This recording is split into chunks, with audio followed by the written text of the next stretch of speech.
अस्सलाम वालेकुम। Maths and NTS tricks में आपको खुशामदीद कहते हैं। इससे पहले हमने क्वेश्चन 48 तक सारे पेपर क्वेश्चन 1 से क्वेश्चन नंबर 48 तक हम इसको सॉल्व कर चुके हैं।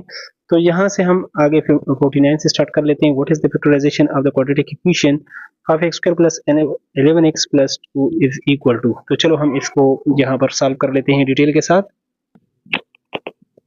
तो यहाँ पर 5x² प्लस 11x प्लस 2 अगर इसको आप कर लें तो फर्स्ट और लास्ट को मल्टीप्लाई करेंगे तो इससे 10x² आएगा और मिड में आपके पास 11 है, तो इसको 10x प्लस x हम लिख सकते हैं। इसमें 5x चूंकि कॉमन है तो x प्लस 2 हो जाएगा, इधर से 1 कॉमन लेंगे तो 1 इंटू एक्स प्लस 2 ये और ये सेम है, तो x plus 2 into 5x plus 1 ये इसका सोल्यूशन है और ये आपके पास ऑप्शन ए में मौजूद है ये solution.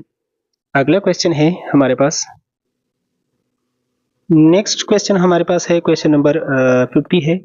Twice Huma's age added to the 3 times Ali's age equal 54 years. If Ali age is 1/3 of the Huma's age, find the Ali's age. तो चलो इसको हम डिटेल के साथ सॉल्व कर लेते हैं इस क्वेश्चन को भी। तो यहाँ पर देखें हुमा एज अगर आपको पता नहीं है लेट इक्वल टू एक्स है, तो अली इस एज जो है 1/3 है, तो 1/3 ऑफ एक्स इसका हम जो है इसकी हुमा के एज की यानी 1/3 है, तो 1/3 ऑफ एक्स हम यहाँ पर ले लेते हैं। फिर यहाँ पर कहते हैं कि 2 टाइम्स यहाँ पर हुमा एज प्लस 3 टाइम अलीज एज, तो 3 into 1/3 of x equal to, और सम कितना आ रहा है 54 आ रहा है, तो 3 से कैंसिल हो जाएगा, 2x प्लस एक्स ये आपके पास कितना हो जाएगा 3x इक्वल टू 54। 3 पर आप दोनों तरफ डिवाइड करेंगे तो 18 36 यानी 3 18 54। अब अगर अली का एज निकालना है तो 1/3 ऑफ एक्स था, तो एक्स की जगह हम 18 कर लेते हैं, तो 3 1 3 6 18, तो ये 6 ईयर्स आपके पास आ जाएगा और ये 6 ईयर आपके पास ऑप्शन सी में मौजूद है, तो यही हमारे पास क्या है इसका सोल्यूशन है। अगला क्वेश्चन है question number 50। How many significant figures are there in the number 509220। यहाँ पर 0 जो है ये सिग्निफिकेंट नहीं होगा, बाकी इनसे आप गिन लीजिए 5 है तो ये हमारे पास 5 सिग्निफिकेंट फिगर होंगे, यानी होल नंबर में लास्ट में जो 0 होता है वो सिग्निफिकेंट नहीं होगा। आगे क्वेश्चन मार्क है। A shopkeeper bought a book of, यहाँ पर 52 है, a shopkeeper bought a book for RS 560 and sold it for RS 600, find the profit percent. तो प्रॉफिट परसेंट निकालना है, तो चलो इसको भी सॉल्व कर लेते हैं डिटेल के साथ। यहाँ पर तो जिस तरह कास्ट प्राइस आपके पास 560 है, सेलिंग प्राइस 600 है, तो प्रॉफिट आपके पास जाहिर बात है प्रॉफिट हुआ क्योंकि सेलिंग प्राइस ग्रेटर है कास्ट प्राइस से। 600 से आप 560 निकालेंगे तो ये 40 आ जाएगा।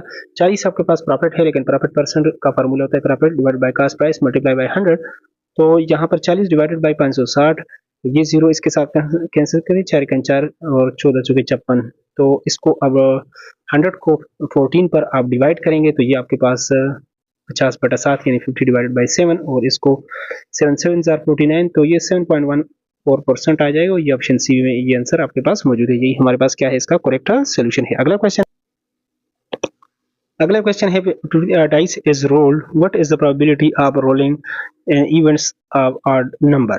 तो देखें आपके पास जो इवन नंबर बनते हैं और ऑड नंबर अगर उसकी प्रोबेबिलिटी आप निकालते हैं तो हमारे पास इसमें इवन नंबर जो है 2 4 और 6 आएंगे और जो ऑड नंबर 1 3 और 5 आएंगे, तो टोटल आपके पास जो जो आउटकम्स हैं वो 6 है और टोटल जो आपके पास वो है वो भी 6 है, तो 6 के साथ काटेंगे तो ये 1 आ जाएगा और 1 यहाँ पर मौजूद है ऑप्शन बी में, तो बी हमारे पास क्या हो जाएगा इसका करेक्ट सोल्यूशन हो जाएगा। अगला क्वेश्चन है 54 है, find the 21st term of the arithmetic sequence with the first term is -9 and the common difference is 11। यहाँ पर देखें चलो इसको भी हम डिटेल के साथ सॉल्व कर लेते हैं। यहाँ पर तो ये डी आपके पास 11 है और a1 आपके पास -9 है, a20 फर्स्ट आपने निकालना है 21, तो a n equal to a1 plus n minus 1 into a21 n की जगह 21 पुट करना है, 21 माइनस 1 ये आपके पास 20 को 11 के साथ करेंगे, 11 2 22 और एक 0 लगा देंगे, प्लस इसमें से आप 9 निकालेंगे तो ये 11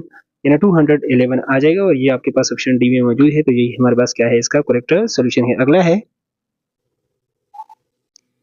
यहाँ पर 55, find log of 1000 with base x equal to 3। तो ये आपके पास अगर इसको एक्सपोनेंशियल फॉर्म में कन्वर्ट करेंगे तो इसको हम इस तरह x पावर 3 इक्वल टू 1000 लिखेंगे, तो 1000 किसका क्यूब है, ये 10 का क्यूब है, यहाँ पर x पावर 3 को 3 के साथ कैंसिल कर लें तो x इक्वल टू 10 आ जाएगा, x इक्वल टू 10, और ये आपके पास मौजूद है ऑप्शन ए में। तो ये ए हमारे पास क्या है, इसका करेक्ट सोल्यूशन है। अगला है आपके पास यहाँ पर 56 है, which of the following expression is equivalent expression M square plus 4 whole raise to the power -1/2। ये देखें m, अगर ये आपके पास इसको आप 7 मल्टीप्लाई बाई 1 कर सकते हैं, plus 4 whole raise to the power -1/2 है मल्टीप्लाई बाई 1। अगर 1 के नीचे आप इस ये ले आए तो ये पावर पॉजिटिव हो जाएगा और इसको फिर आप स्क्वायर रूट में लिख सकते हैं m² + 4, और ये आपके पास मौजूद है ऑप्शन सी में। तो सी हमारे पास क्या हो जाएगा, करेक्ट आंसर हो जाएगा। नेक्स्ट यहाँ पर आप इसको देखेंगे कि 57 है, which of the following statement is true about the points A जो उसके कोऑर्डिनेट्स है 2 और 8 और 5 और 5, और सी आपके पास -6 और 0। तो यहाँ पर चलो इसको हम सॉल्व कर लेते हैं। सॉल्व किया हुआ है, जल्दी जल्दी बता देते हैं, ये तो अक्सर क्वेश्चन रिपीट होता आ रहा है। तो यहाँ पर आपने डिस्टेंस फार्मूला यानी ए बी यहाँ पर x2 - x1 यानी इससे आप ये माइनस करेंगे और इसका स्क्वायर लेंगे, और फिर y2 - y1, तो 5 - 8 आप करेंगे तो 3 का स्क्वायर 9 और इसका -3 का स्क्वायर भी 9, तो इससे आपके पास 18 आ जाएगा। और अगर इधर लेफ्ट साइड पे स्क्वायर लेते हैं तो इससे सिर्फ 18 आ जाएगा। और इसी तरह दूसरे को पर BC के ऊपर ये फार्मूला लगाएंगे तो BC से आपके पास आ जाएगा तो 146, और लेफ्ट पे स्क्वायर लेंगे तो ये सिर्फ 146 आ जाएगा। और AC अगर आपने निकालना है तो इस तरह यानी यहाँ पर उसके भी x2 - x1 plus y2 - y1 करेंगे तो इससे आपके पास स्क्वायर जरूर 128 आएगा, और लेफ्ट साइड पे स्क्वायर करेंगे 128। तो इन दोनों को आप यहाँ पर कर लें, AB² + AC² equal to BC² आपके पास आ रहा है। अगर ये आ रहा है यानी Pythagoras theorem, left hand side equal to right hand side, यहाँ पर A² + B² equal to C², तो ये आपके पास राइट एंगल बनेगा, और ये आपके पास ऑप्शन डी में मौजूद है। ये उसके आपके पास जो है ऑप्शन डी इसमें करेक्ट है। अगला क्वेश्चन है, यहाँ पर क्वेश्चन 58 है, one root of the cubic equation x³ + 6x² + 11x + 6 = -3, what is the other two roots? तो इसको हम चलो जल्दी से इसके रूट्स जो हैं वो निकाल लेते हैं और इसको लिख लेते हैं। तो यहाँ पर x³ + 6x² + 11x + 6, यहाँ पर इसका एक रूट जो है वन रूट आपके पास -3 है। तो इसको हम इस पर सिंथेटिक डिवीजन को अगर हम अप्लाई कर लें तो इसका कोफिशिएंट 1 है, इसका 6 है, इसका 11 है और ये 6।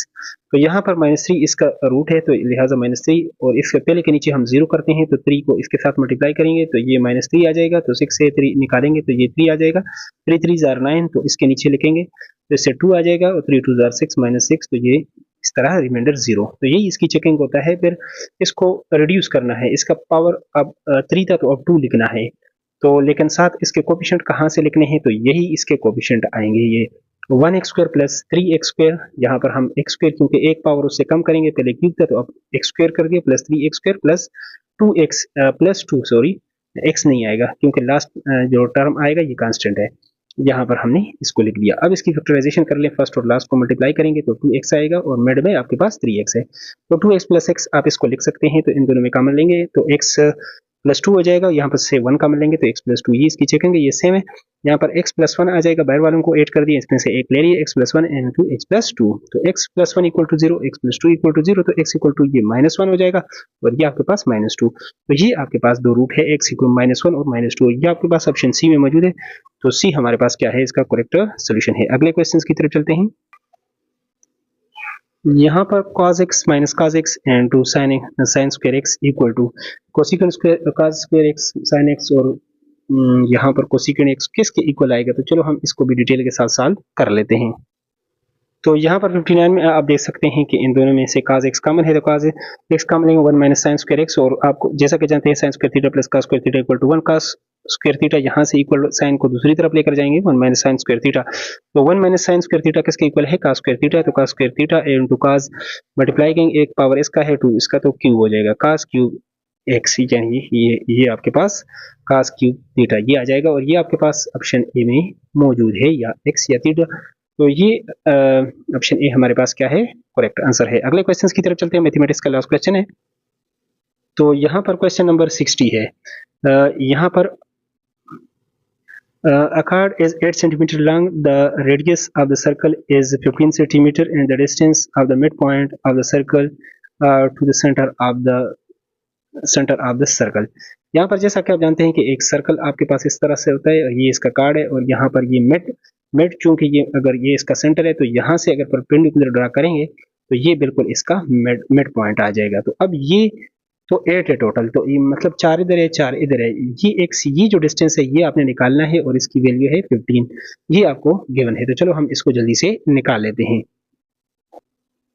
तो मुख्तलिफ तरीक़ों से इसको आप निकाल सकते हैं, लेकिन हमने यहाँ पर चूंकि x इसके ऊपर आपके पास राइट एंगल बन रहा है, ठीक है, कायमत ज़ाविया मुसल्लस बन रहा है, तो लिहाजा यहाँ पर base square plus perpendicular square equal to hypotenuse square. तो यहाँ पर ये जो डिस्टेंस हमें चाहिए, ये इसको हमने x का नाम दिया, x स्क्वायर प्लस, और ये आपके पास अब 8 नहीं आएगा बल्कि 4 आएगा, 4 का स्क्वायर इक्वल टू 15, 15 का स्क्वायर आपके पास 225 आएगा, 225, 16 दूसरी तरफ जाएगा, जैसे माइनस करेंगे तो 209 आ जाएगा, 209। दोनों तरफ स्क्वायर रूट लेंगे तो इसका स्क्वायर रूट जब आप लेंगे तो ये 29 है, तो यहाँ पर 1 आप ले सकते हैं, 1 और 0 9 आप नीचे, यहाँ पर 2, और अब आप किसके साथ मल्टीप्लाई कर लें, 4 के साथ कर लें, 4 2 ज़ार 8, और यहाँ पर 4 यहाँ पर 4 4 ज़ार 16 ये आ जाएगा, और यहाँ पर ये आ जाएगा 1, 4 2 ज़ार 8 और 1 9, ये आपके पास 96 हो गया। तो ये आपके पास 3, तो इस तरह 14 पॉइंट समथिंग आएगा यहाँ से, तो 14 पॉइंट यानी 46 नियरली इक्वल टू।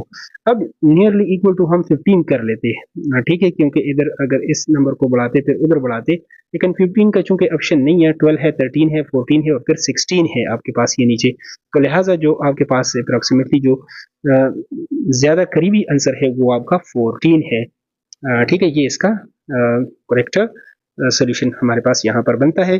तो इसके बाद मैथमेटिक्स का पोर्शन तो हमारे पास कंप्लीट हो गया, बाकी पोर्शन भी जल्द अपलोड करेंगे, उसके लिए अगर चैनल पर नए हैं तो चैनल को लाजमी सब्सक्राइब करें। Thanks for watching.